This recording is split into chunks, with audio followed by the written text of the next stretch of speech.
We are now in the month of October, so I want to share with you everything on my October TBR. Starting with Là-Bas, which is a decadent French novel about somebody who is obsessed with Satan and obsession, and it follows a writer who becomes fascinated with black masses and the darker undercurrents of Paris. Next we have Maldador, and this is a surreal, violent, and blasphemous prose/poem which is notorious for its grotesque imagery and shocking visions, and it really reads like a fever dream written against both God and humanity. This is the book that I'm most excited to read this month. Next on my list, I don't have it on me, is Carpenter's Gothic by William Gladys, and this is a Gothic novel without supernatural ghosts, where the haunted house is really the claustrophobic lives inside of it. It is full of paranoia and broken relationships and despair.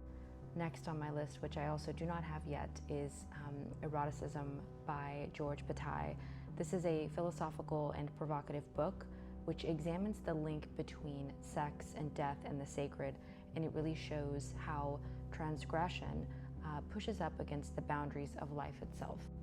Next is the Oxford Book of Victorian Ghost Stories, which is an anthology of Victorian ghost tales which have fog and crumbling estates and women in white and all of the classic images that shape how we still imagine hauntings today.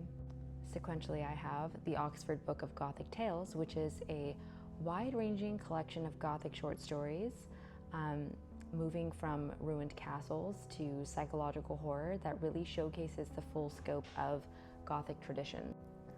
Next on my list, which I'm also extremely excited to read, is Demons by Dostoevsky, which I found thrifted online. It is on its way here.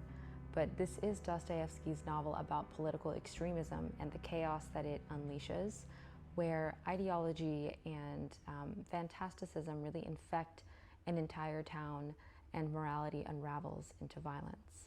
I love Dostoevsky. If you know anything about me, this is one book that I have not read, and it feels very fitting for October.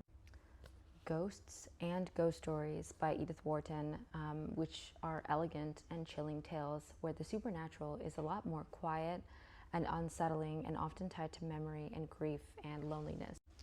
I also am very excited to read Other Worlds, Peasants, Pilgrims, Spirits, and Saints by Teffy.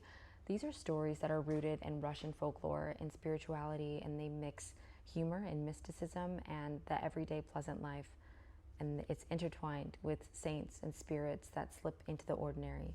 I've heard really good things about this, so if you have read this and you enjoyed it, let me know.